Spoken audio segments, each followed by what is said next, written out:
Hey, hi, my name is Paddy Tan. I'm the managing partner of BlackStorm Group.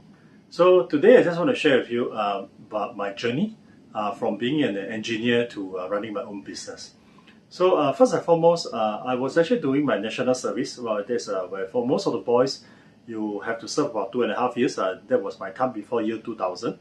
So after I served my national service, I came out and I was actually started looking for jobs. My results are actually pretty good, so it probably can give me quite a lot of access to jobs and all that lah. And moreover, I actually finished my higher educations when I was in my this national service in the military. So when it came out, interestingly, I was actually given a couple of job opportunities. One was I went for an interview to be a chemist. Yeah, I studied material engineering in Singapore Poly. So when it came out, I thought, well, probably let's just figure it out. And I applied, and somehow I went for the job interview. I think I could have gotten it if I went, if I decided to pursue it. But interestingly, is that during that time, I asked my girlfriend. I said, "Hey, who is my wife today? Okay, if I were to go for a job, what kind of personalities, what kind of job positions, do you think that actually can actually fit of my personalities and all that?" Interestingly, is that she shared with me. She said that, "Well, go for sales." But truth to be told, I'm never a big fan of sales. Partly it's because I was an engineer, and I don't see myself as able to sell things, because I feel that selling things, there's always these questions that I have to ask myself. Are these salespeople actually ethical? Why do salesmen have to lie? Why do salesmen have to cheat? Why do salesmen always overpromise and underdeliver? So this was actually the kind of questions that I went through my mind without understanding the context, of course. So later on, I went for a job interview. So that was with a metal stamping company. So interestingly, is that they offered me a business development engineer. With my qualification, during my NS, during my national service 2.5 years, actually I did after I did my poly, I went on to do a few more things. I went on to study business management, and then I went on to took another, which is an engineering management specialized in technology, and I sort of graduated. Okay, when I was at 2.5 years inside in the army. So when I came out with this business development engineers opportunity, I saw it a good mix of having to learn about how to do business development, because honestly I think it's a skill set. And then also at the same time, how do I be an engineer to put in engineering, the kind of thinking to go into how to do a business development. So for example, business development is not about selling, but the underlying is that business development is to seek for opportunity, identify opportunity, and hopefully in the sense that you're able to get a good grasp of what the customers or the potential clients or partners may need. And then you work together with your sales team, the pre-sales, the post-sales, the support, the maintenance, and then try to figure things out. So that was that.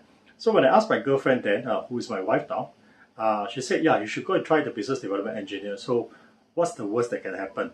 Partly it's because of when you are able to take a business development engineer, you are sort of like the best of both worlds. But again, at the same time, looking back, my objective is actually very simple. I just want to join a company, learn as much as I can, especially the mistakes that companies, big organizations tend to make. And big organizations make mistakes not because they are big, but because sometimes, okay, the processes, the products, the people, there are too many of them. And even if you want to come up with a certain mandate, certain policies, everything, the more people that you have, the higher the chances that certain mistakes may be made. Okay, so I thought, hey, well, why not join, go in and figure it out, and hopefully, while we are trying to solve all the problems as much as we can, I can perhaps be the solutions myself. So this is where I came in. So going back to the topic of how to become from an engineer to decide to run the business. So since young, 7, 8, 9 years old, I hate waking up in the morning to go together with my dad to go to his store. He sells vegetarian food, so he wakes up very early, and I tend to help him quite a fair bit because first, being the elder son of the family, you somehow with this culture or whatever, I sort of have to help out. So whenever after I help out with it, then about 6:30, 6:45, I got to change my uniform, school uniform, and then rush to school. So when I told myself, well, my dad is a boss, but he's working very hard and he's charging too low, and people tend to take advantage. So like for example, when you're selling vegetarian, fried noodles, fried rice, and all this, there's a bunch of folks, factory workers. They queue up. They don't pay a lot, but at the same time, my dad, he's being a nice guy. He like to give more. He like to charge less, because to him is that these are factory workers. They come all the way from across the causeway, came over to Singapore. So we should treat them better. Nothing wrong with that, but it's just that I just feel that with the kind of input he put in, there should be some kind of output that can sort of reward him for that. So nonetheless, I wanted to be my own boss. So I always remember the hardship that he had to go through. So when I told myself that if I were to do it as a boss, I think fundamentally the foundations need to be built properly. So if I'm able to build the foundations, the whole entire understanding, the skill sets and everything, that will probably make me much better to be not just an engineer, but also to be my own boss. So I give myself, I say, hey, 2 years. Give myself 2 years. I start in year 2000, give myself 2 years, and in the hope that during these 2 years, I can actually learn as much as I can to see the management. And what's interesting is that in this particular company that I joined, it's a mix of both Singaporeans and Japanese. So with the culture, you can see that the crash of the culture. The Japanese are very prim and proper, but they tend to go around with their own own folks. But whereas in the Singapore side, they tend to do things in a bit more pragmatic. They believe that things needs to be done. So so certain things, if you can just bypass, if certain things you can just get ahead, they will do it. So when you're caught in between of these two cultures, I tell myself, oh, okay, that's interesting. So very first thing that I told myself was that if I were to start a company, I think the culture needs to be uniform. Despite what the bosses try to do it, or at least they attempt to, in the company that I was in, you can see that on the top, everybody agreed, but at the bottom, everybody is running their own. So that's why for the company like that, eventually they are going to face some challenges. So anyway, that was one of the first few lessons that actually I learned. And also another thing is that when you have 2-3 groups of folks running around, on their own without much control, the sales run on their sales, the business development run on their business development, they don't talk to each other. It creates a lot of tension. So in the department that I joined, it was considered as a new business development, and it was actually under a Singaporean boss. So for the team, what we have done is actually very straightforward. We believe in fairness. We talk to all the vendors, talk to all the suppliers, and then we make things very clear. Okay, this is the price, this is what we want, and this is how it's being done. Because at the same time, that factory, that company, even though doing metal stamping, we very much deal with Apple, we very much deal with Palm, we very much deal with a lot of big corporate clients.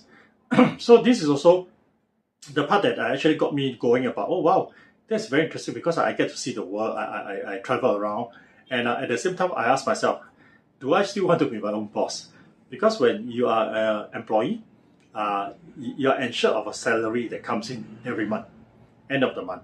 Okay, when you travel, you basically anything that you pay for, it will be covered by the company.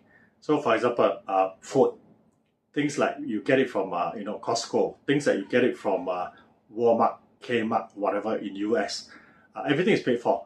The food that you eat, we tend to stay in Holiday Inn, and then we go to San Jose, go to San Francisco, flies here and there, United Airlines and all that. So it gives us a lot of, it does give me a lot of sense of sort of, oh wow, that's interesting, because you're not spending your own money. So this also gives me a bit of doubt. If I were to be my own boss, in other words, everything that I've used now, it has to come up from my own pocket money. It has to come up from my pockets. It has to be something that I have to earn. Then I can spend. But before you can earn and can spend, you probably have to spend in order to earn. Why? Because you must have a product, you must have service. If you don't have a product or service that someone wants to buy from you, want to use it, there's actually no earnings. So if there's no earning, it simply means that whatever money that you have, you're just literally going to be burning and burning and burning until the day you get a client or the company runs out of money. So it given me a lot of thoughts about, should I actually step out of my comfort zone and run my own business? Or should I actually continue to be an engineer? And I know my capability, I know my personality. I thought if I were to continue, I may probably be able to scale much faster than most of others. Okay, reason is because very simple. Just on the first 6 months in the company, I had already seen the gaps, okay, of many of the individual departments. But naturally, when you are just an engineer, whatever that you say, the management is always fighting on their own. So there's actually no point to push through, even though I had already highlighted the gaps that companies should actually fix together. But nonetheless, that brought me a couple of questions that I always ask myself. Especially if you're flying from Singapore to Narita to San Francisco or to New York, is that so what do I really want? Should I actually start my own, or should I continue? So the interesting thing was that at around probably around 2003, I got a job opportunity. So a Hong Kong company actually headhunted me to join them to be the country director, to run the operations in Singapore. Theirs is actually an accessories, an attachment that plug onto a pump PDA. So when they put in a pump PDA, they turn it into a phone. So that was very revolutionary. Just think of it as like you have an organizer that doesn't call. Okay, think of it as like a smartphone without a calling capability, but with the attachment, it goes with it. It turned the whole thing into a phone. So I got very excited, and then I joined them. In fact, I was actually one of the younger one. I joined them, and then I also learned how they actually start to operate as a startup. They do fundraisings. They get people to come in. They fire people. Misorganizations. People with the ego, with the trips, and a whole bunch of all this. And the thing is that I didn't forget about why I started joining companies. So when I joined a company, the second company, I got very excited. Partly it's because first, I now head the whole business, okay, in the Southeast Asia. Second, I have a lot more authorities. Salary is actually pretty okay, pretty decent. But most importantly is that I ask myself is that I can actually run a business that is not mine, but runs it like what I can learn and what I can apply. Because when you are the head, you decide what to do, how to do. So this gives me an opportunity to learn more, and this also gives me the opportunity to expand my connections, my network, and so on and so forth.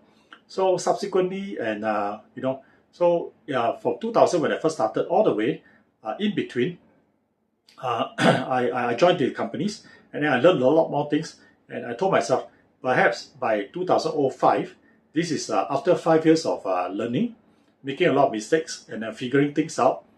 It is also time for me to actually step out of my comfort zone and to start my own business. Well, of course, in a couple of short minutes, I can't really explain everything. But I think one thing for sure is that if you have intention to start your own business, it may actually be good if you do some preparation. Prepare in a way that one day you can just walk away and start your own business, taking all the risks, but yet at the same time, the opportunity to get all the rewards. Okay.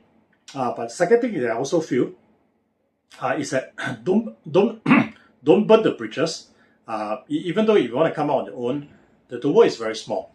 I still keep very much in contact with folks that I know of in France, in New York, in San Francisco, in Japan, in Tokyo, and everywhere. So I think it's also important that even if you want to come out on your own, the very people that you work with can also be the very people who can support you. So think through. If you really are going to step out of your comfort zone, think about how all this may actually have an impact on you.